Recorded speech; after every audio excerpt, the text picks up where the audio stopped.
Start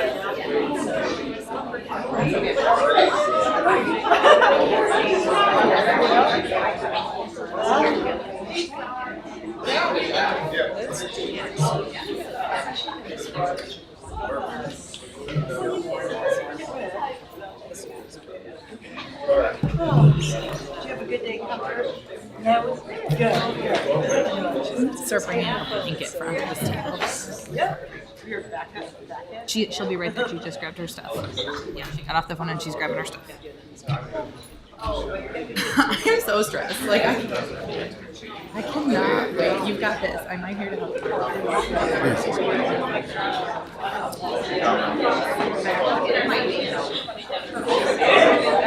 got my bed. It still works.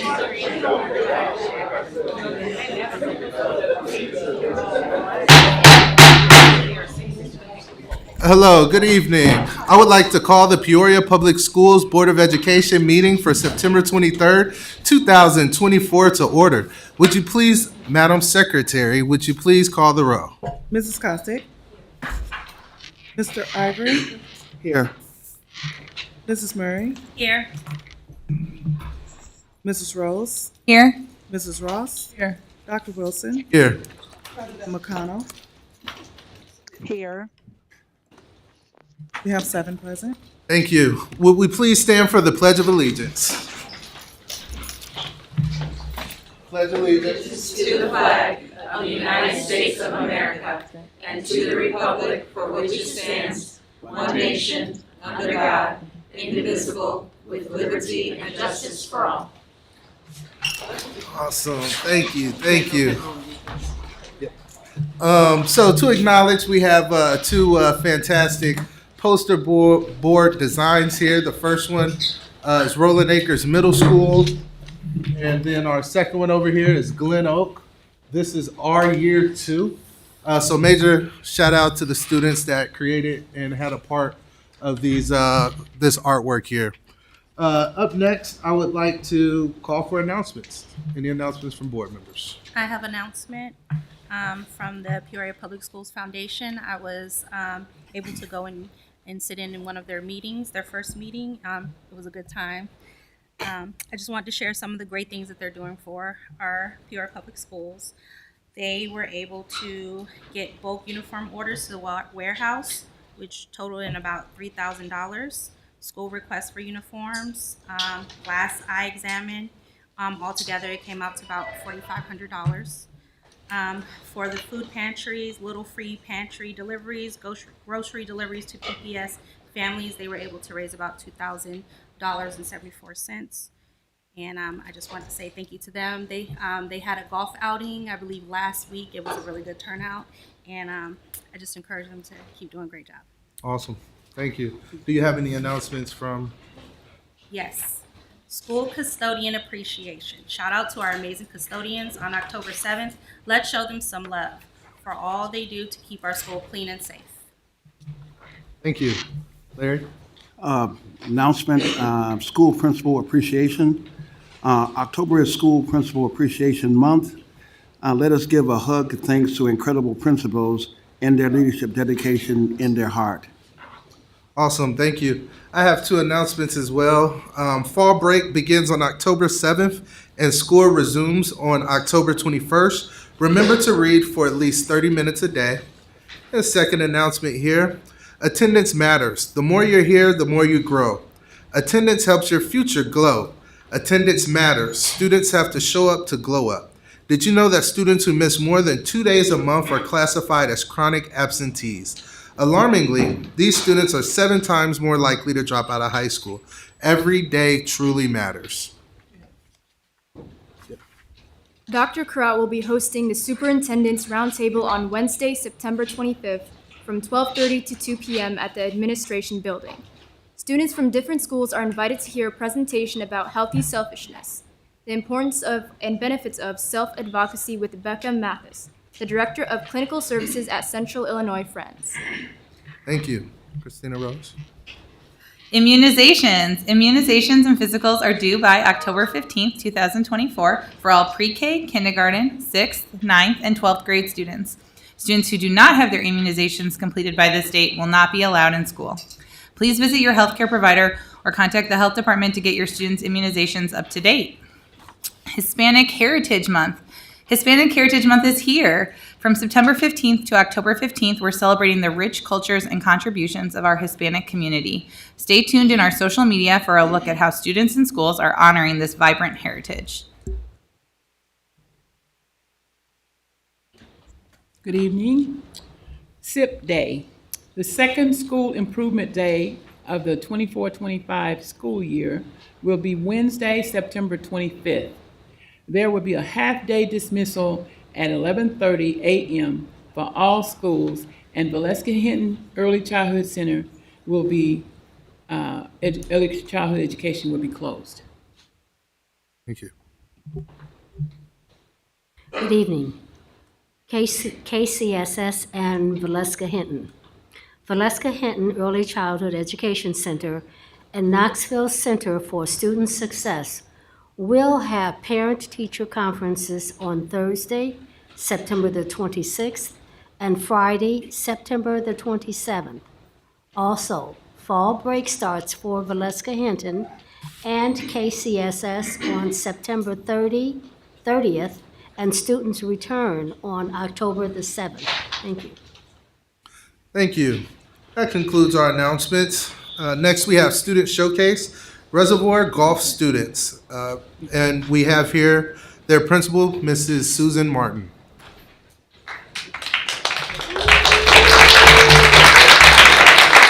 Actually, I'm going to pass that off to Coach Jeff Venegas. But before I do, I want to thank Dr. Crop for supporting golf. I believe we are the only school in the district that currently has an IESA golf team. Mr. Venegas can fill us in. I know we started with quite a large golf team and whittled it down to the 6 students that competed in sectionals, and then the 4 students that went on to state. So I appreciate the support. It's a great sport. My husband is a golf pro, but it's one of those lifelong sports that I think all students should at least be exposed to and have that opportunity to play throughout middle school, high school, college, and beyond. So I'm going to turn it over to Coach Venegas. Thank you. My name is Jeff Venegas. I've been the golf coach for 2 years. The IESA started with a format to advance as a golf team when I just started, so 2 years ago. Last year, we had a golf team of 3 players. This year, we had a golf team of 15 to 16, so it was quite great to have a big number of players to participate and practice. And in addition, we were able to win our sectional, which was fantastic. And I point out players over here. You guys want to come up? Let's come up. So out of the 15, we had 6 to play in sectionals and 4 advanced to state. To my right, who's way taller than me, is Shane Cunningham, his brother Colin Cunningham, 8th grader Brandon Williams, and 5th grader Maddox Langhoff, one of 2 5th graders to make it to state. They did fantastic, and I'm really proud of their growth and how well they bonded together with the whole team aspect. Thank you.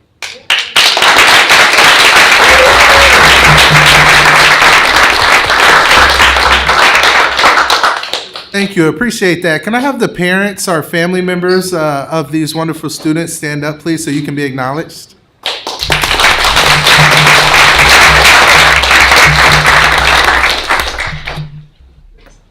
Awesome. So next we have Richwoods High School Perfect ACT score.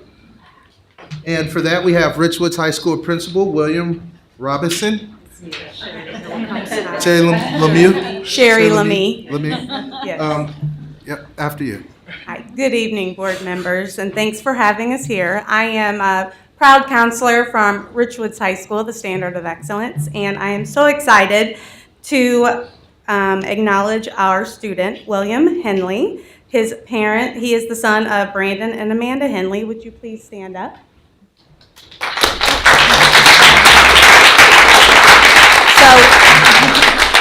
William is a senior at Richwoods High School, and he earned the highest possible ACT composite score of 36.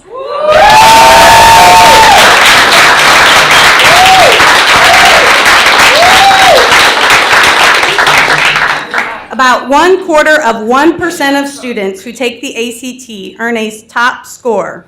In the U.S. high school graduating class of 2023, just 2,542 out of more than 1.39 million students who took the ACT earned a composite score of 36. So he is ranked he's a very small population, I would say, of people who have done this exceptional feat. So congratulations to you, William. You truly are the standard of excellence, so thank you.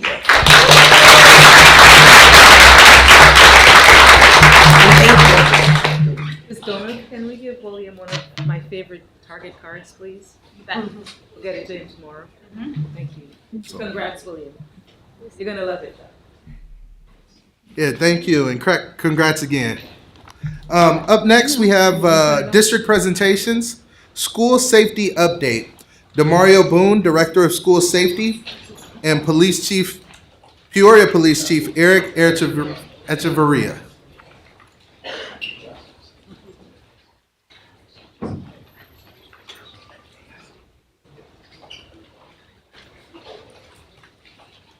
Good evening, members of the board. Thanks for having us. This is our 2024-2025 Peoria Public Schools Safety Update. And I'll call Chief Echeverria up here. We get toward the end. That first slide there, that's a slide I usually show for Parent University, PTOs, just to kind of let our families know that we're not a punitive measure. We don't fuel the school to prison pipeline. We make sure that we stay ahead of current trainings, best practices. We're focused on making sure we get to root cause approaches to helping our students and families. Go to that next slide there. Awards and recognition. This is one that I know we have some people that are new to the board or some that may not know about some of these awards and recognitions. Two that I really wanted to point out there was in 2020. This team was awarded by Security Magazine, top 500 security firms in the nation. And then also in 2020, Campus Safety Magazine, they put my name on the award, but it was really the work of the men and women behind me that earned that award through K-12 School Safety Director of the Year.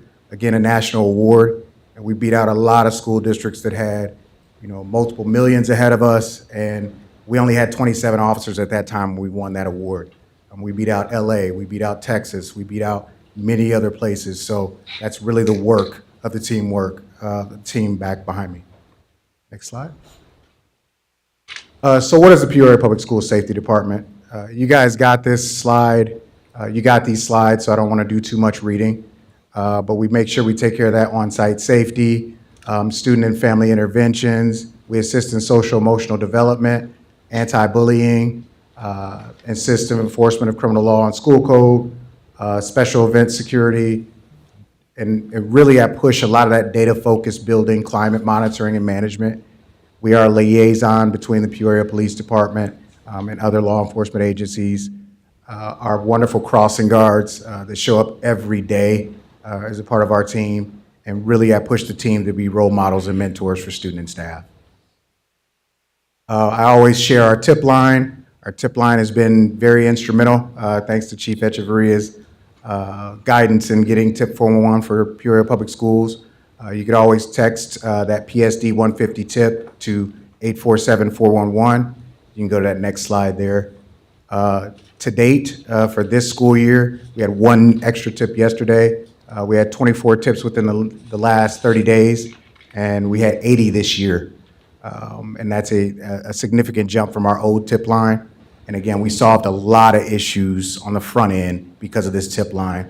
And we get tips from, somebody not cutting grass all the way to a firearm on an Instagram post that's not even related to the school, but we'll be able to share that with Peoria Police. They were really instrumental in an incident where I was out on a Saturday with my kids, got a tip, sent it to Peoria Police. We were able to get in the house, search the house, get the BB gun out of the house because it wasn't a real one.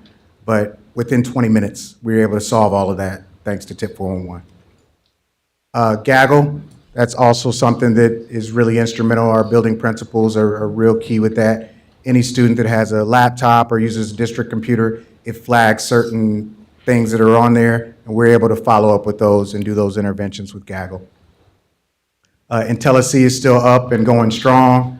That picture there is out at Richwoods, a guy below on the sidewalk there. If it looks like a firearm, it's going to flag it. It's going to send it to my phone. It's going to send it to my team, and we're going to address it. It also addresses a slip and fall. If somebody falls on the ground, it'll flag that, send that to a text message so we can see that. There are a lot of places I had to remove that option for, especially in gym when kids are playing on the floor and rolling around. I was getting a lot of hits with that, so we had to fix that. Water spills, any unauthorized person in an area or unauthorized vehicle, those will get flagged as well.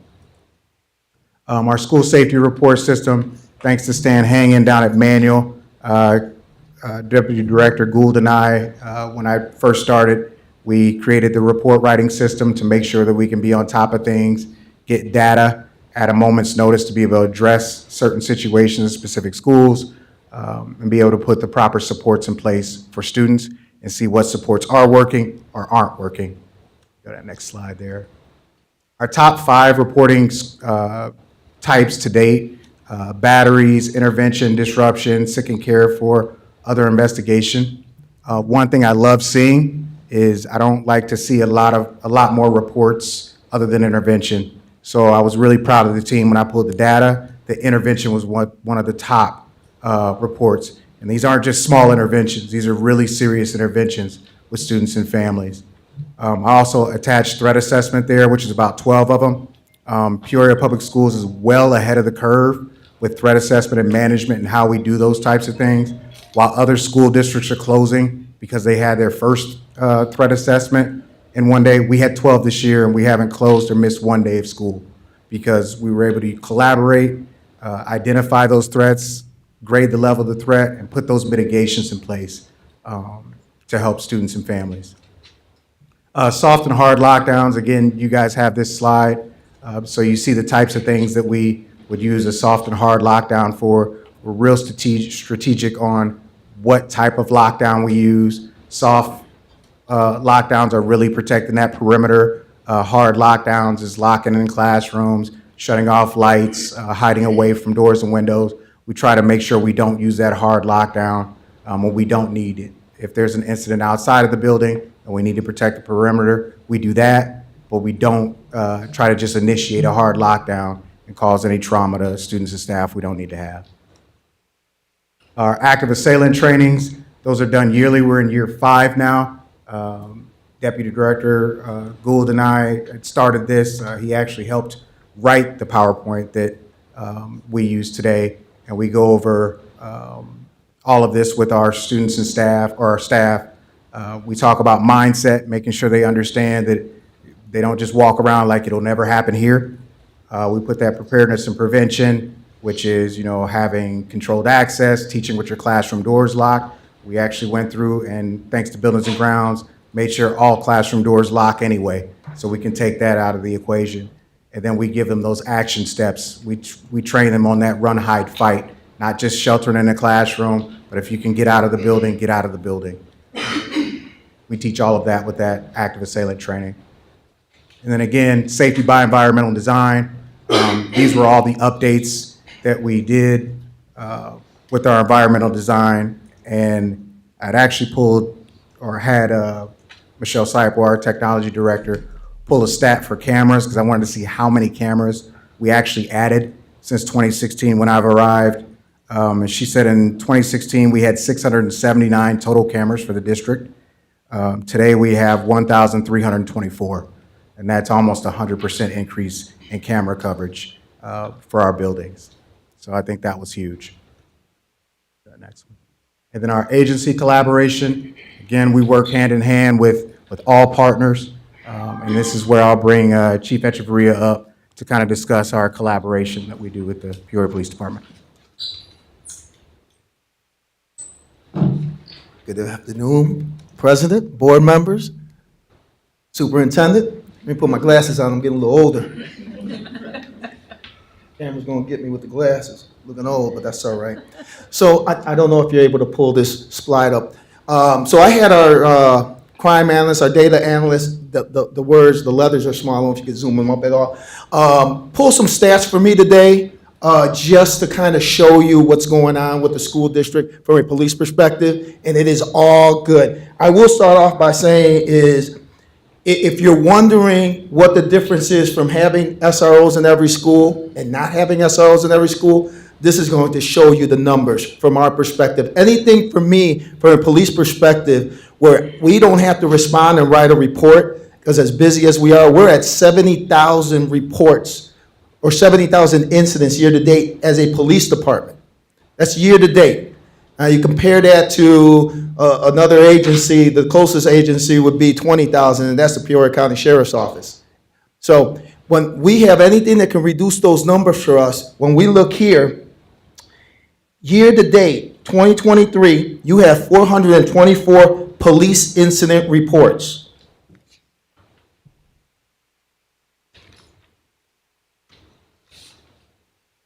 Go ahead.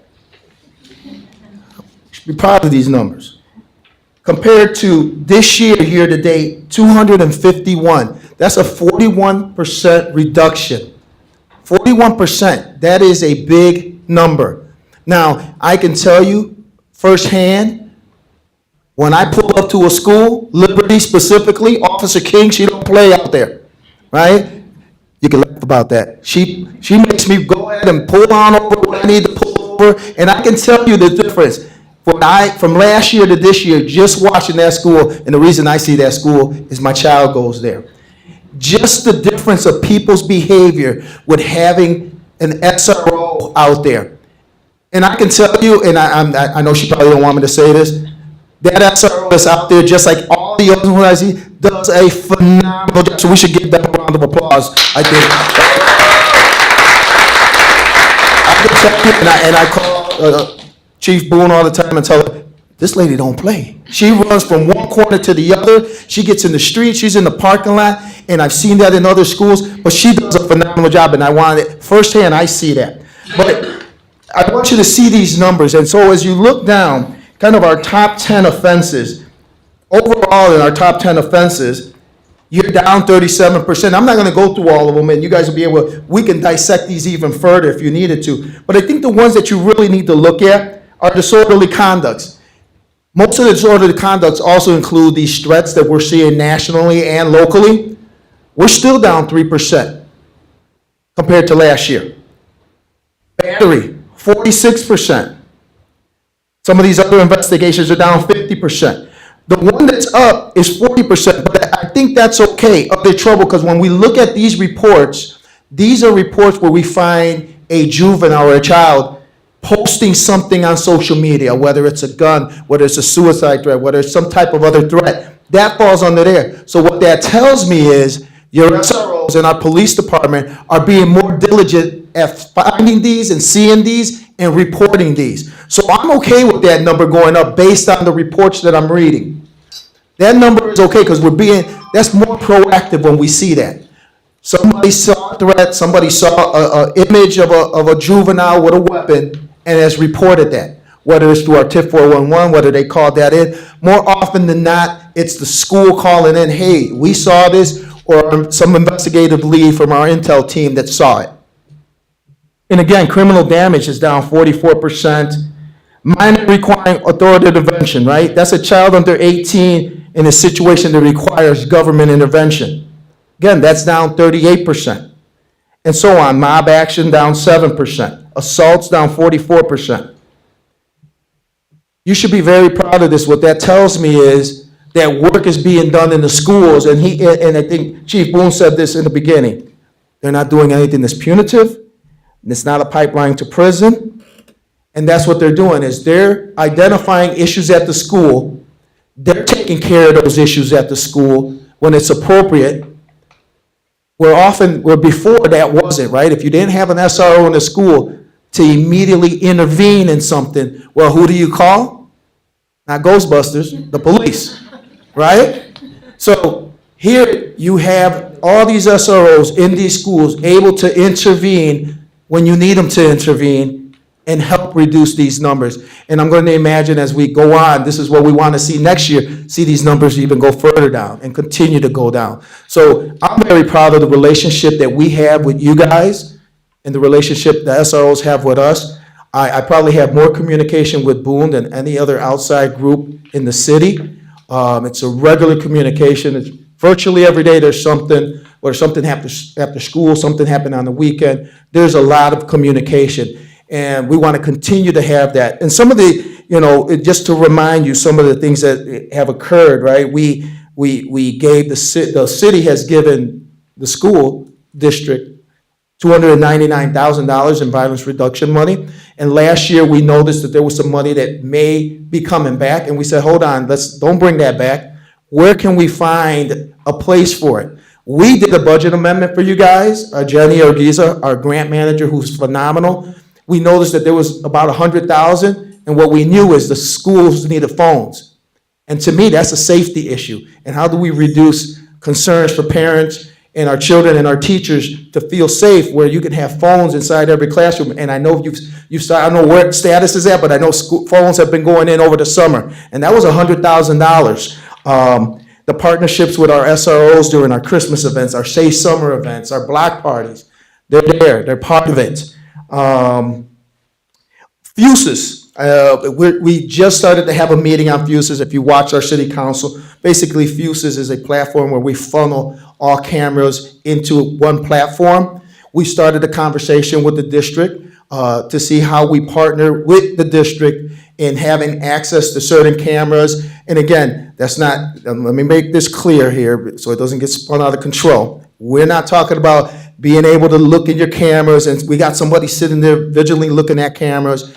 You give authorization as to when those cameras can be viewed. For example, there's a 911 call from a school. There's a fight that's happened. There's a call. We can get that. We can view it automatically an hour before and an hour after. As officers are arriving on scene or leaving from somewhere, they can view this footage from their car, from a remote area. It's part of our remote information center as we're building it. So we went from having access to 240 cameras in the city to 551 cameras overnight with all the IDOT cameras, right? And we're still working with businesses. We love that to see the school district be a partner in this. And again, the district has control of what is viewed or not. We would not have somebody sitting behind a camera monitoring and watching, and what cameras would be accessible is a decision the school does, the school district does. But we would love to have you guys as a partner in that, because I think, again, how do we respond quicker and safer and get more intel and be able to solve situations, be able to go into where we need to go? Hopefully we never have to use them. Hopefully we never have to look at anything. That's the hope. But if we do, we would love to have that. Again, I would tell you as the chief of police, keep investing in your SROs. They are doing a phenomenal job in technology, the cameras, body cameras, if that ever comes up, vehicles. They are doing a phenomenal job, and the numbers are really showing that. And so I would encourage you to continue to support them, and we're going to do what we can from the police department to support you as well, and that's what we're here for. So I don't know if I open this up for questions, but I'm available. Thank you. Any questions for Demario Boone, our Police Chief Eric Echeverria? Martha? Chief, I wanted to ask. Yes, ma'am.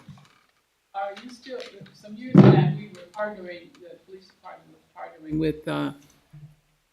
with homeowners and the Ring cameras. What is the Yeah, we don't have the Ring program. That was something prior to myself arriving here. That was a program that was here, yeah. Okay, thank you.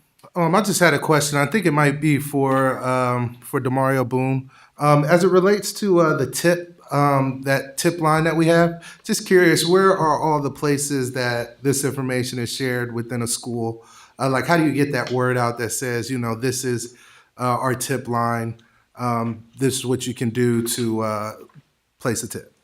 Yeah, schools are doing really good with sharing that information. You'll walk in schools and you'll see the posters that they have up there. And I know they're getting out because of the types of tips we get. You'll get kids that'll put a tip like, I don't like this math teacher. They're too hard.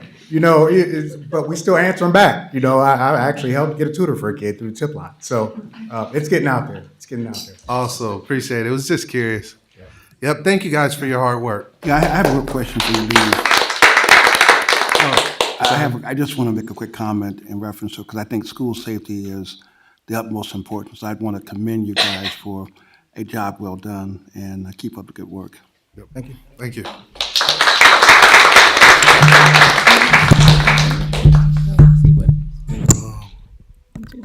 Well, it's 7 o'clock, so we gotta do the budget. Yep, thank you. All right. Thank you.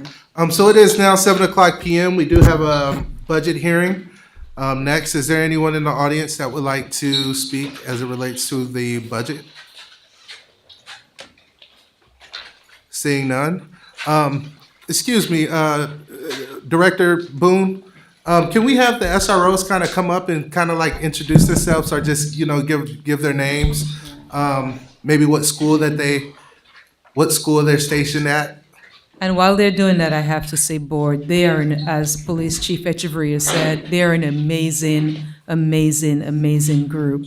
They all get along, we all get along, and we're on Police Chief Echeverria's, speed dial and vice versa. So it's just pretty amazing how we work very, very closely together like one big family. No fighting, no fussing. It's all about doing great work. And I also wanted to thank each and every one of you for being such professionals.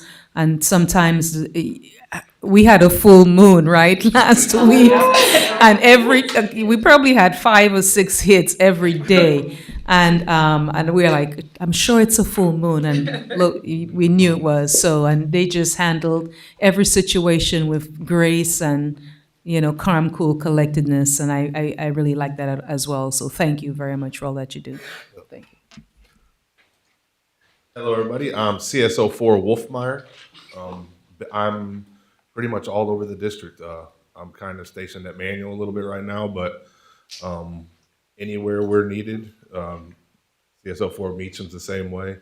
I don't think we're stuck anywhere all day long like some. So we're anywhere and everywhere. Awesome. Good evening. As CSO4 Wolfmeyer said, I'm CSO4 Meacham. We are everywhere. I do have an office based out of Northmore, but I find myself at Peoria High quite a bit. That's where I was previously for the last almost 12 years, so it's kind of hard to stay away from Peoria High. But I am everywhere, and you guys see me in the buildings throughout the district, so that's all. Awesome, thank you. I ain't got those COO no more. They're trying to throw them stats around. Officer Parker, top flight security of the world. I'm just teasing. I'm at Von Steuben. I go where I'm needed as well. When I first came in a year or so ago, I started at the high schools, checking bags, things like that. You guys know, y'all didn't see me all over the city. I'm with the Park District Police Department, private security, and all that other stuff. So I'm blessed and honored to be a part of this team. I appreciate you guys accepting us and the things we do. It's not easy some days. And during the full moon, I was howling like a wolf too, because it was rough. But hey, at the end of the day, you pray, keep it moving. And like you say, we're here to help, not to hurt. Thank you. Absolutely, thank you. Good evening, everyone. I am Officer King, and I am at Liberty Leadership. Awesome, thank you. Hello, everyone. I'm Officer Campbell. I started off at Peoria High with Meacham. He taught me a lot, and I'm at CT Vivian now. Nice, thank you. Officer Latta, I'm at Harold B. Dawson Middle School. Awesome, thank you. Good evening. I'm Officer Blakely, and I am at Mark Mills Middle School. Thank you. Good evening, board. I'm Officer Nicholson, and I am at Dr. Maude Sanders. Awesome, thank you.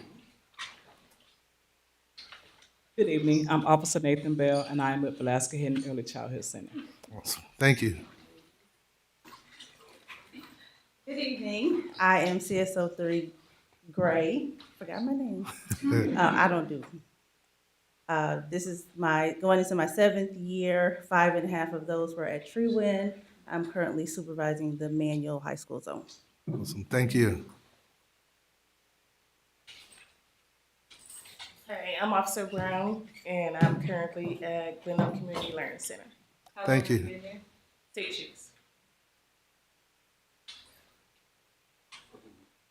Good evening, I'm Officer Pratt. I'm stationed at Charter Oak, but I do work all over, primarily Zone 3 and all the way down to Manual. So as you heard from some, they move us all over depending on the need. I've got 2 kids in the district, and I'm proud to be part of the team that helps keep them safe. Awesome. Thank you.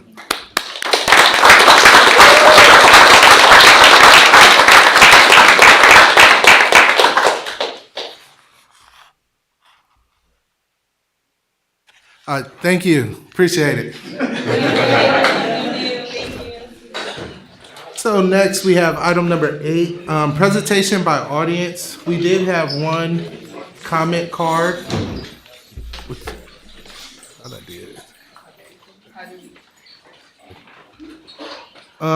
Aisha. Ooh. Wingy. No, it's Winnie. Everything is pronounced. Winnie. Okay.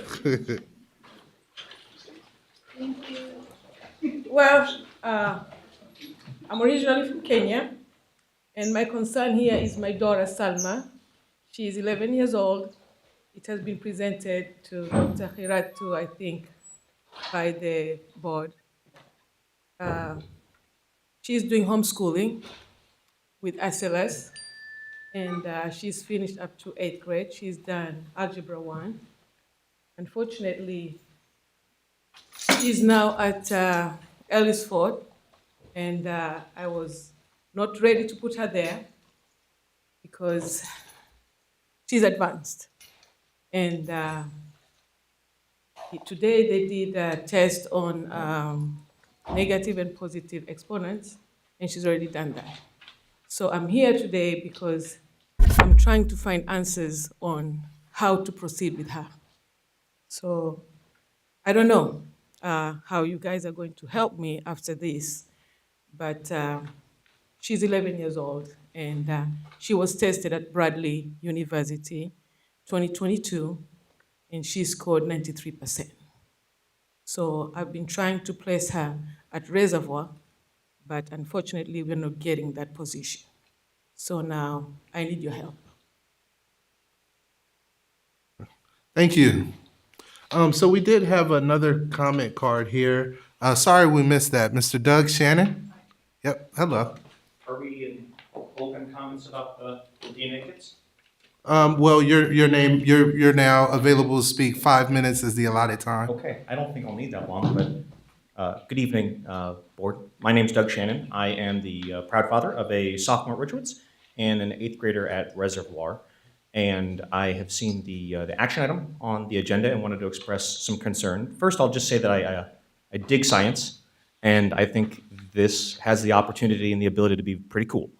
At the same time, I'm a fan of engagement tools for teachers because I think with teenagers especially, it's very challenging to keep them all, engaged and paying attention all the time. At the same time, I feel I'm in opposition strongly against this for 2 reasons. The first being privacy, simply. There are boundaries and there are lines with which the school district should not be meddling in and crossing over into the family home. And this is absolutely one of them. It is challenging at best of times to be the parent of teenagers, and realistically, we expect to deal with peer pressure and we expect to deal with situations all the time where our children are asking us to do things or to participate in things or to go along with things that are happening that they may see as an opportunity to do something fun, something interesting. However, these are the types of things that should be handled in the home. And full disclosure, in the past 12 months, I've done one of these things, DNA kits with my family. We chose to do it really based upon specifically heritage rather than familial connections, which maybe that is what we've looked at here. There was a lack of clarity in the action item that I read. But overall, I found that it was certainly an item talking about DNA that will be then with a third-party for-profit company. That's just not an area where the school board should be meddling. Secondarily, my rationale being behind fiscal responsibility. Certainly, these are ESSER 3 funds, right? We've got to use them or we got to lose them, right?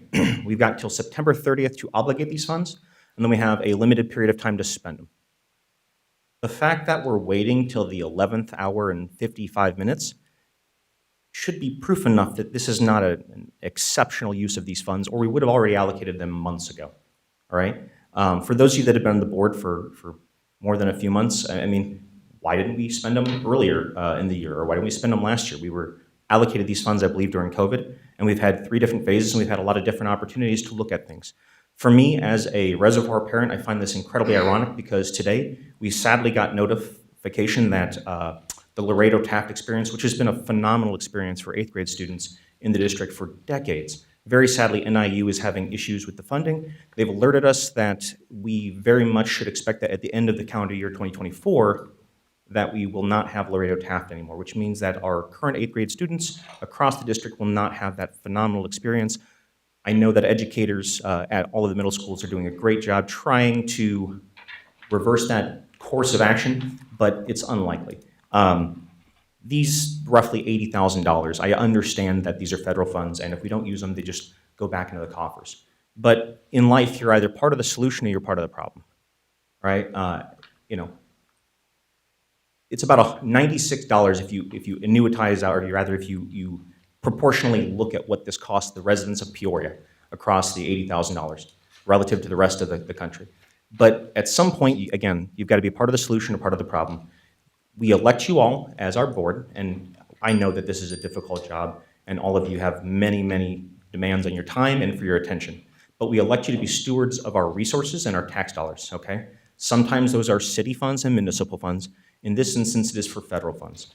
And I don't have a deluded thought that a little bit of good stewardship here in Peoria will lead to a movement that will stop governmental entities across the country from spending money frivolously. But, you know, hey, we're Peoria, and if it plays in Peoria, who knows what the impact could be. But overall, I'll just say to you that combination of fiscal responsibility, which is what you're here for, I think, in a large part, and then also the privacy of our students, I would just encourage you to vote no on this and to allow this to be something that if families would like to pursue it, they would do so privately. Thank you for your time. Thank you. Item number 9, response to audience presentation. Dr. Crop. Thank you, Vice President Dr. Wilson. Ms. Winnie, Aisha, sorry. Ms. Donath, we talked about that, right? Was the kid advanced? Yes. She was advanced. She Yeah. completed the testing Mhm. that was necessary and determined the appropriate placement. And Yep. unfortunately, So let's take it offline. I'll be involved with it with you, because now that she's in our setting, because she was homeschooled, as you said. So let the 3 of us, let's put our heads together, because what I'm interested in seeing how she's doing in the new environment since she was not with us, although we advanced her to another grade, but I'm also interested in seeing how she's doing. And then we'll take a look. How's that? so We can meet tomorrow. what time?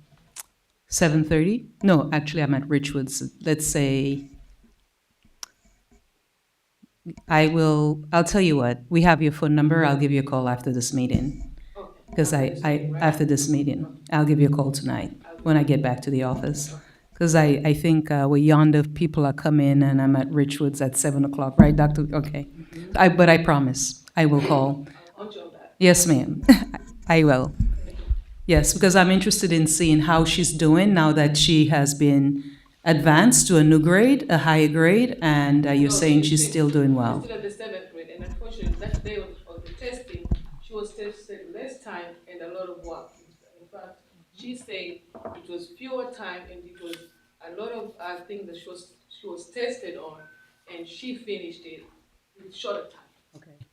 Okay, thank you. Thank you. And then let's, Mr. Doug.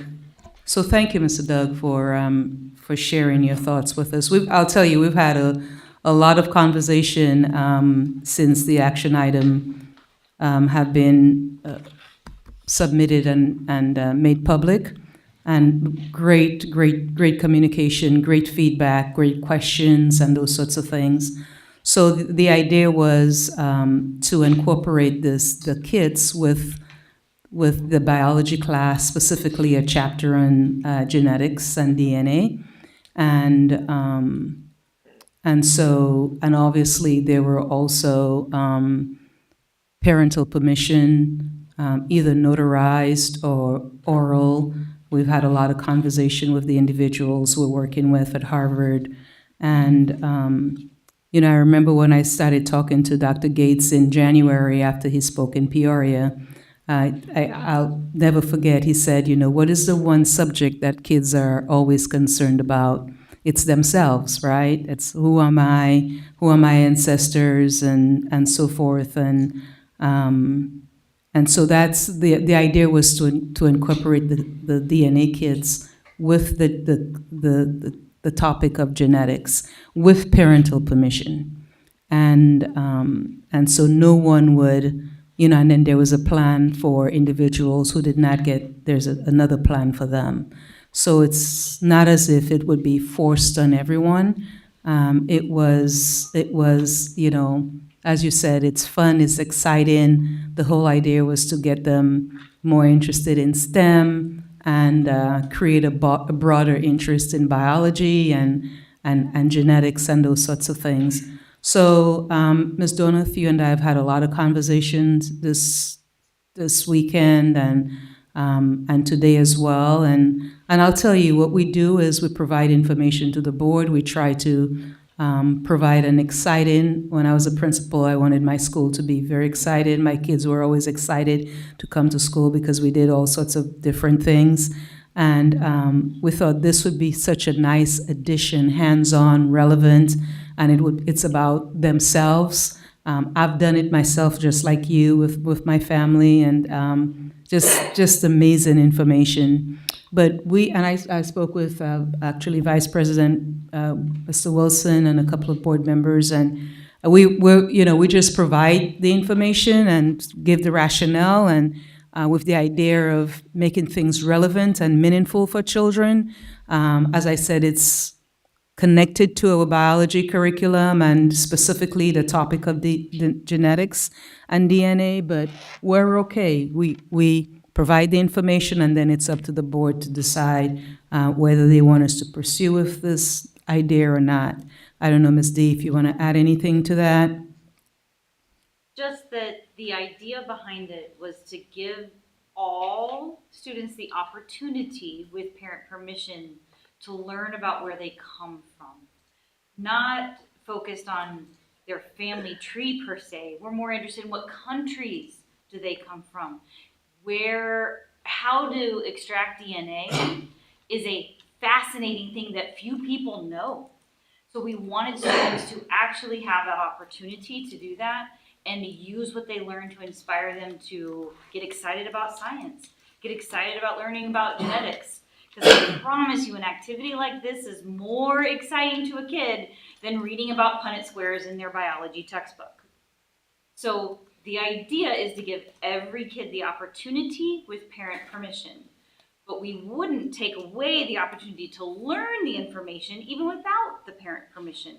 Because what we determined was, without parent permission, they would have an anonymous DNA sample to explore, so that they could learn more about the locations that an anonymous person, where they came from. And I will tell you a couple of people volunteered their DNA. One of them is Dr. Gates, who is the writer of that curriculum. So no one would miss out, but some students would really benefit. And giving kids the opportunity to learn about themselves and make science meaningful to them has great power, especially when they are entering high school, because they're determining what they want to do when they leave our high school. So that was the thinking behind incorporating this piece. And so we'll leave it up to the board, and we're okay either way.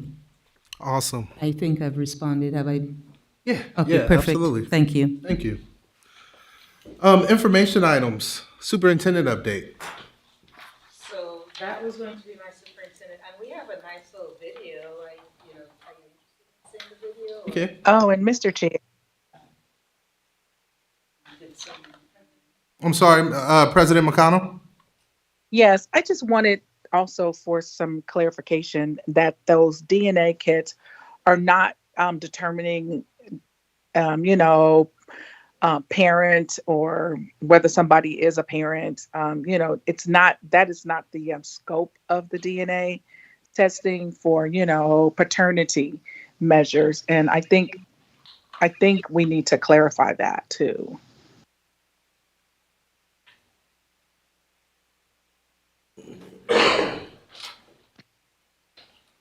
Minutes.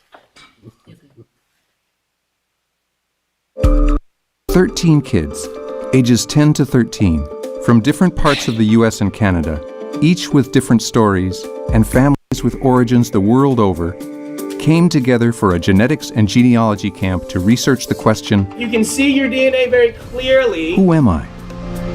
Who were my ancestors? Where did they come from? How are we different? How much do we share? And how far back can we go? My dad's great-great-great-grandfather. They're digging into their family trees and finding their roots.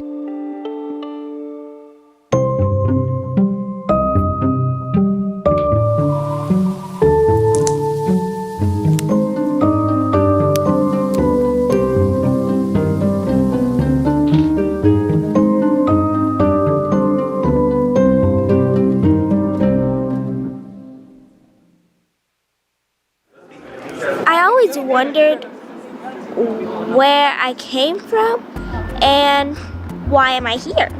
I was really excited to start it because I really wanted to learn about myself. It sounded really cool, so I sent in my form to try to be part of the camp. I thought that it would be a good experience for me because I love science and I want to study about DNA. We're going to give you the tools to explore, the tools to explore other organisms, the tools to think about your near and distant ancestry. And the beautiful thing about this approach is that you are in the driver's seat. All you campers are doing the work of scientists. You are scientists this week. And I'm hoping that I learned a lot here. Well, welcome to Finding Your Roots. One of the most fundamental questions we all ask ourselves is kind of who am I and who are we? It's as natural a question as, human beings have asked ourselves since the beginning of time. I have to search all of this stuff up. We're asking curious kids to ask questions about their own origin, about their own place in their family's genealogy, and their own place in human evolution. Basically, where do they fit in the universe of humanity? The Finding Your Roots camps were the brainchild of Harvard professor and Finding Your Roots series host Henry Louis Gates Jr. and Penn State anthropology professor Nina Jablonski. I knew it was a good idea. It's one thing to think you have a good idea, but this is a great idea. And no child will be left behind if we have them trace their family tree. Why? Because what's your favorite subject? Your favorite subject is yourself. Both genetics and genealogy are about your ancestry. They both offer you a window onto the past. One, the recent past, genealogy, because you can only pursue the paper trail as long as there is paper in a trail. And then when the paper trail disappears, we look into the distant past through genetics. So by starting with genealogy and going back one generation at a time and then getting kids to imagine what would it be like 16 or 64 generations back or 1,000 generations back, then we are in the realm of their genetics and human evolution. They can see the continuity from themselves to their distant ancestors. Some camps they call us children or campers, but here what they call us scientists. What's the reason why I refer to you as scientists in this camp, and not campers, or kids, or students? We get to try to be scientists. Absolutely. So you get to be in the lab, and then you actually get to not try, actually be scientists, right? We spent a lot of time getting the kids to identify as scientists right from the beginning. When they realized that they could do it just as well as the adult scientists, They became empowered and excited. Daniel Mann, he's my third. In this web series, we'll show how young scientists build knowledge and research skills over the course of the camp. Oh, that's so cool! That's the DNA condensing. Experiments and games teach lessons about mutation, adaptation, natural selection, classification, No, these are bigger. evolution, differences, and relatedness. You can show me why you think this part's longer. But what do you think you are? Campers will make predictions for what they think their ancestry will be. All of my family traveled over from Europe at one time. Uh-huh. Well, I think I'm South Asian because I only have information about that since I'm adopted. That's what I think, yeah. And they will open the results of their individual DNA tests conducted weeks before at the same time together. I'm 100% European. 2% Korean. From the big picture of genetics to the very personal of genealogy, campers learn to use all their resources, starting with their own family. The first thing that all genealogists want to find is what we call a vital record. Navigating the paper trail in a digital world online, and going beyond the limitations of the internet by seeking out sources in the real world. Hi. When she was in the home or something. Like this is you, and then After that, I guess in about the middle 30s. All the while, each developing his or her own personal project to unveil on the final day, when the doors open and they present their findings to their families. Discovering a new aspect about oneself through one's ancestors is infectious. Genealogy puts you there. And all of a sudden, the abstractions of American history, the endless names and dates and timelines, all of a sudden, they have a face and a texture. And the face somehow resembles you. History becomes a mirror and you can see yourself in it. It's hard to beat.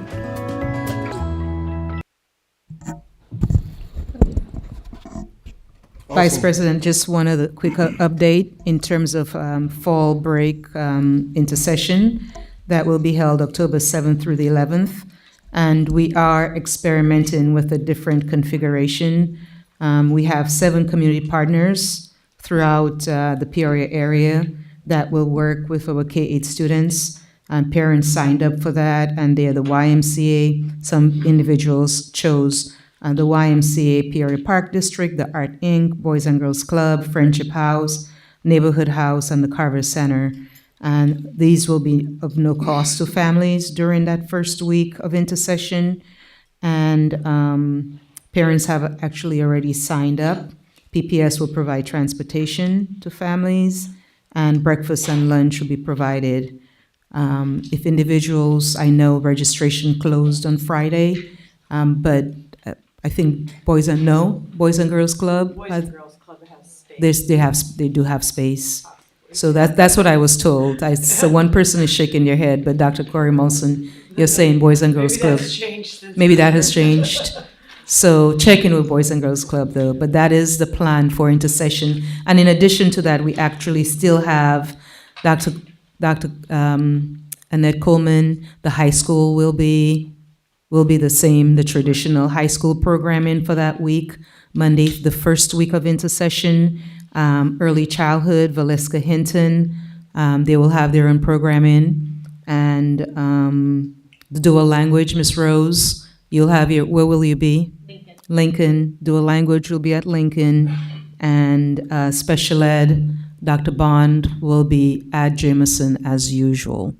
So just wanting to share that with our families out there. Awesome. You're welcome. Thank you. Financial update. Year-to-date receipts totaled 54.8 million. Receipts are up 39.5 million from early September. The property taxes, the main driver there.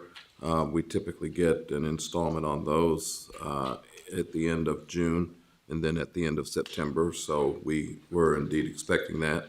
Year-to-date expenditures totaled 46.9 million. That was up about 11.5 million from September. Typical payroll and benefit costs and then some capital outlay were drivers there. the financial report that you have. This will be the last meeting where there won't be numbers in the budget column, assuming the budget is adopted tonight, and on reports henceforth, we'll be able to compare actual results as they relate to the budget. Thank you. Questions for Mr. Willis? Seeing none. Thank you. Report of request under the Freedom, actually, let me back up. Proposed expenditures over 2,500.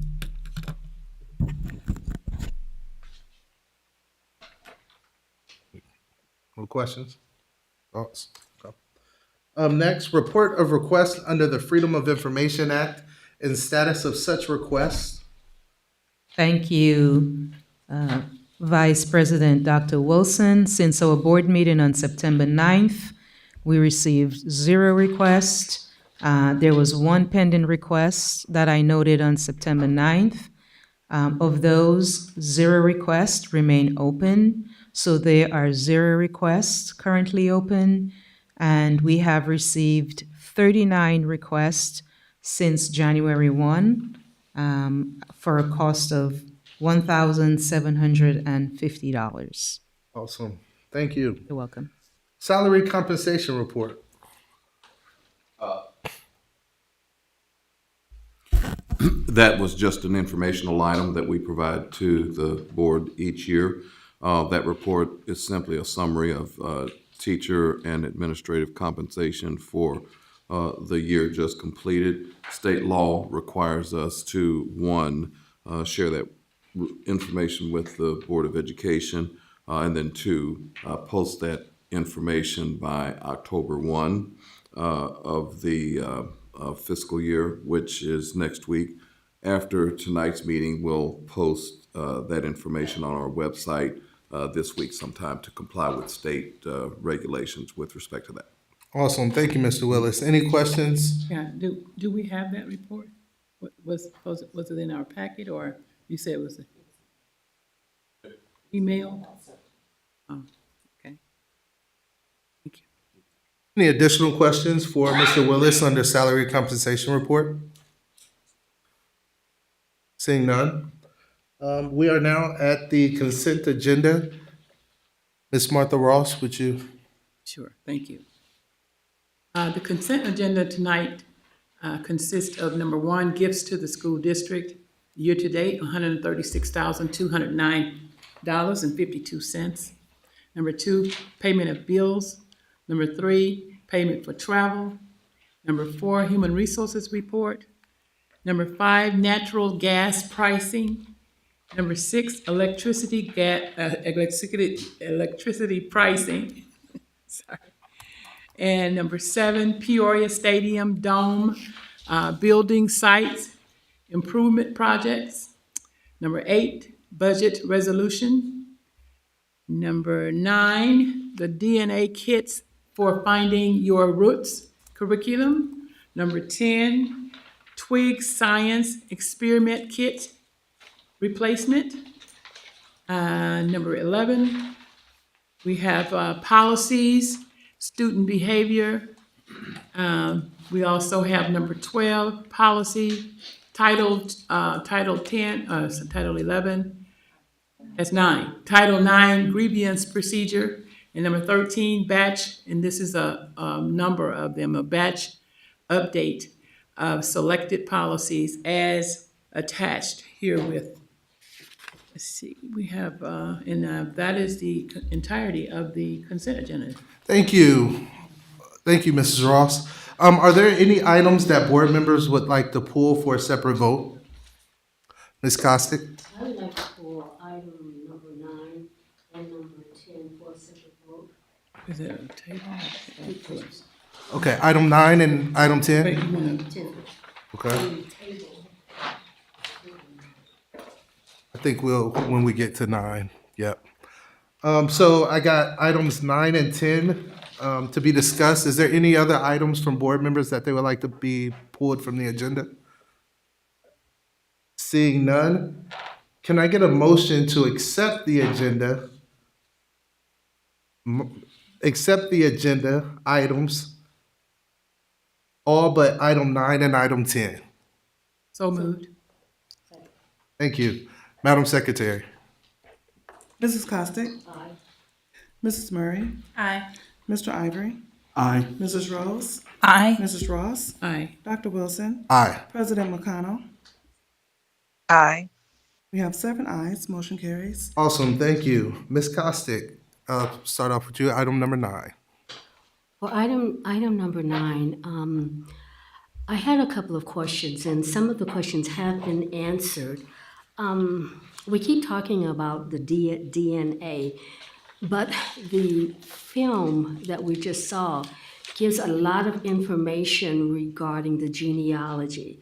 So DNA is one aspect, and genealogy is another. I think that I personally do not believe that we should be doing genealogy reports in the school. I think it's a personal information because there are so very many variables within the families that people do not want to be known, and especially in a classroom environment. I understand the DNA aspect of it because, you do want to know where you're coming from. And if it was only DNA, I could see it. But the genealogy aspect of it, I am not for at all, not in the classroom. I've researched my own family. There were some things that I found out that I was like, whoa. So, I think that right now we need to table this and just talk about it a little bit more. My questions are with Ancestry, with Ancestry.com. Do they maintain the information, or does it go away after the study? Another question that I have is that, well, I guess so, would that be, is it secured? And once the data is collected, how is it discussed in the classroom as far as biology is concerned? And then again, I had asked my third question regarding the testing for I could never say it. Ethnicity, thank you, or genealogy. So that's kind of the reason, those are the reasons that I would like to table it so that we have a little bit more information. I do understand the fact that those dollars that are being earmarked for this particular program must be utilized by the end of the month or earmarked for a particular program. Could that money be used for something else? I'm sure it could, and would I rather see it? And I'm only speaking personally. Yes, I would, especially when I look at the, even though we're making strides in math and ELA, I still think that there are more programs out there that we could put into those particular programs to bring up our grades with our students who are struggling in those two areas. So that's kind of what I had to say about that particular one. Thank you. Little, Martha. I just had a comment. Also, I wasn't planning to support this because I do feel that it's a personal thing and it should be done by families. But I also think that we have, I don't know if it fits under science as much as it fits under history. And so we just need to get more information about it. Because we have, for many of our children, especially now that we have the Black History curriculum that goes all the way back to where the initial origin was, that helps kids know who they are. But I was very reluctant to support this in the beginning, but I don't think it belongs at the school level. Awesome, thank you. So am I hearing a motion can you make the motion to table item number 9? I make a motion. If you ask if there are any more questions first. Oh, I'm sorry. Any other additional questions? Yeah, I think I would like to have something to say on the subject matter. even though I agree with tabling it, I think sparking the interest of young people is such a critical part of child development. And I ask us to be careful about what decisions we make in reference to not doing something. Because I can see a young person, deciding that through this research to become a scientist and decide that they're going to have a pathway. I think it's exciting if there's a way of balancing it out where we can answer the questions that my colleagues have, but still be able to inspire young people to get involved and engaged in this particular situation is wise and prudent from my perspective. So if there's a balance there, I sure like for us to achieve it. But if not, then, let the will of the board speak. Thank you. Any additional questions, feedback? Seeing none, the motion is on the table. To table item number 9, is there a second? Second. A second by Martha Ross. Madam Secretary, would you please call the roll? Mrs. Costick? Aye. Mrs. Murray? Aye. Mr. Ivory? Aye. Mrs. Rose? Aye. Mrs. Ross? Aye. Dr. Wilson? Aye. President McConnell? Aye. We have 7 ayes, motion carries. Awesome. Item number 10, Twig Science Experiment Kit Replacements. Ms. Costick? The only question that I had to discuss on this is that the program has been in existence, and this is just to replenish the materials and things. I would like to have a little bit more information or a little bit of information as to the success of the program, of this curriculum, prior to us going into $383,000 worth of replenished materials. So is there any data that is available for the board to review? Ms. Donath, I mean, I get lots of pictures from experiments and that's curriculum and instruction and just testimonials from teachers, from principals. These are hands-on kits again. Can you share with the board what those are? It's supplements, and they're very, very, just like the DNA kits would have been, they're very inspirational, exciting, anything that's, it's an experiment, it's hands-on. They're dissecting frogs and chickens and whatever else. Can you add some more information to that for me, please? Yes. Oh, you want to go to the mic? Sure. Happy to. Usually that's how we do it. Yeah, that's a good idea. So we are currently in our second month of implementation of the Twig Science curriculum in grades 4 through 8. So I can't speak to having number data to support it at this point. What I can speak to is the quality of student experiences has greatly increased. Our teachers are posting pictures of the students doing experiments. They are sharing them with the curriculum team. They're sharing them with their principals, putting them in newsletters. We have pictures even on the Peoria Public Schools Facebook page of students doing experiments from the Twig Science curriculum. So kids are getting excited about science again. The equipment kit replacements that are mentioned in here are to replace the consumable materials, which are going to be used up this year from doing the experiments with this year's classes. Our middle school kits include enough for 108 students. So our middle schools that have approximately 100 students will use up all the materials they have in their kit and need a replacement for those. The middle schools that have fewer than those students in a grade level may get another year's worth of use out of them. But we wanted to be proactive in getting the replacements for the warehouse ready to go.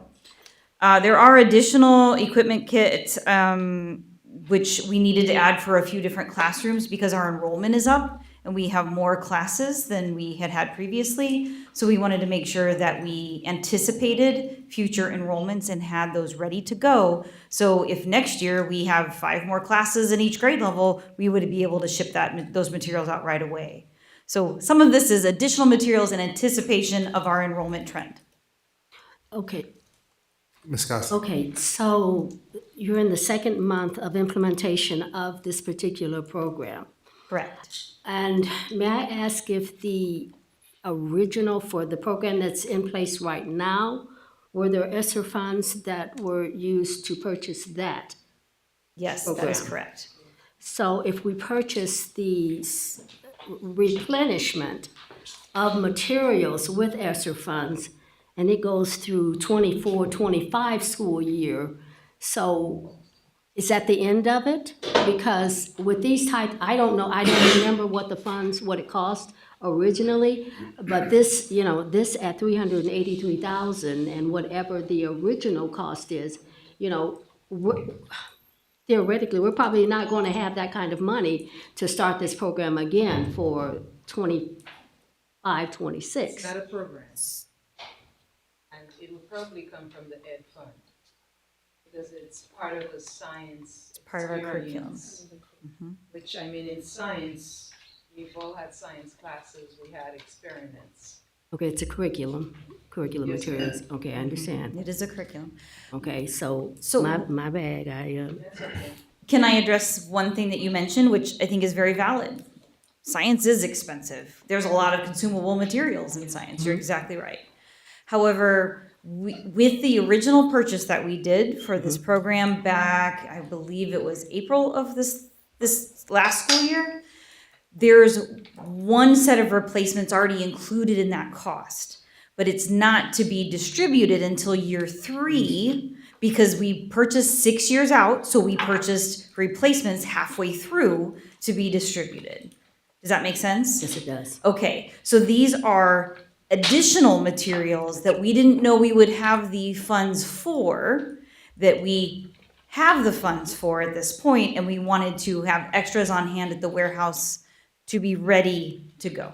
Okay, I'm not against it. You know, I'm not against it. I just wanted further clarification of the program and how it was working, so. This is not intended to be an annual Of the cost by any stretch curriculum, of the imagination. sorry. Correct. Mrs. Ross? Yes, well, my question is, I'm big on, you know, measuring, how do you measure, but there's no way for you to measure in the, you know, since it's only been going on a few months now. But, so we should see science scores going up, is that correct? Is that what we're looking at? That is the always goal? my goal. Pardon me? Always my goal to see our science scores increase. And then And that you only have- happens when we have engaging science activities for our students to do. So I would like us to, you know, watch that kind of activity to see, so that we can have some measurements as to whether this is working or not. Absolutely. Miss Christina Rose? Mrs. Donath, how will we measure, like, can you specify what measurements we'll be using to monitor science? So it depends on what you are looking for. If you're looking for student success on the Illinois Science Assessment, which is given in grades 5, 8, and 11, then it'll be those scores, an increase in achievement in those particular scores. The only problem with those scores is that we don't get them until the next year. So it's great that we give them, and it gives us information on how last year went, but it doesn't give us information on how this year is ever going. Does NWEA have a science?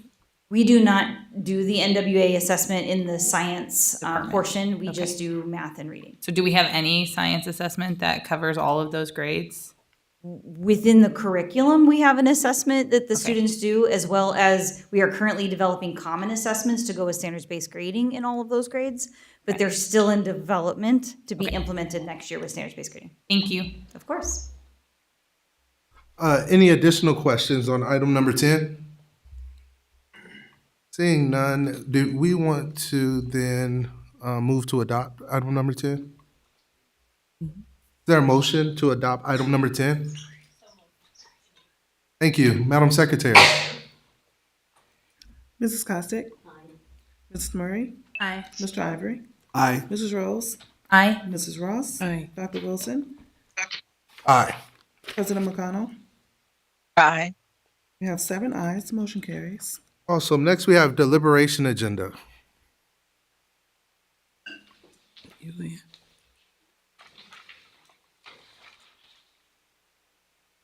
Item deliberation agenda item 14, expulsion with the expulsion to be held in abeyance. The proposed action is that the Board of Education approve expulsion with the expulsion held in abeyance listed on the report dated September 23rd, 2024 be approved as presented. I would like to motion. Second. Okay. Thank you. Madam Secretary. Mrs. Costick? Aye. Mrs. Murray? Aye. Mr. Ivory? Aye. Mrs. Rose? Aye. Mrs. Ross? Aye. Dr. Wilson? Aye. President McConnell? Aye. We have 7 ayes. Motion carries. Item 15, the proposed action of expulsion is that the Board of Education approve expulsion listed on the report dated September 23rd, 2024 be approved as presented. Second. Mrs. Costick? Aye. Mrs. Murray? Aye. Mr. Ivory? Aye. Mrs. Rose? Aye. Mrs. Ross? Aye. Dr. Wilson? Aye. President McConnell? Aye. We have 7 ayes. Motion carries. Thank you. Next, we have presentation and suggestions by board members. Seeing none, I did have one, just a quick presentation. So the Yanni Collective does a college fair every year, the Digham College Fair. This year will be held at the Illinois State University on October 28th, 2024. We will have students from Bloomington, Normal, Peoria, and Stark County. They will visit a college campus for the fair. Features breakout sessions with panels of experts who offer advice based on real-life experience in their respective field. The day is filled with surprise celebrities, networking, and of course, lunch and beverages for all participants, ensuring a memorable and enriching experience for everyone involved. A few of this year's panelists include America's Got Talent Liv Warfield, Senator L.G. Sims, Chicago Fire actor LaRoyce Hawkins, Phoenix Suns Director of Activation Dr. Stephanie Lovingood, and many others. If you wanted to sign your student up or give your student this information, it can be found on Instagram at Digham Coach, or you can go to www.dighamcoach.com to register. Next, we have reports from board committees. The Buildings and Grounds Committee will meet again October 1st at 10 o'clock a.m. and it's going to be virtual. The Behavioral Intervention Committee meets this Wednesday from 4:30 to 5:30 virtually. Awesome, thank you. As of right now, we don't have a meeting date set up for the policy committee. We just had one, but we'll get that set up and get that information shared. I have one more too, the Black History Curriculum. Black History Curriculum Committee is going to meet, when are we meeting on the 20th? Monday at. Get the agenda for that, We will have the agenda for that. so we can prepare ahead of time. Awesome. Any additional reports from board committees?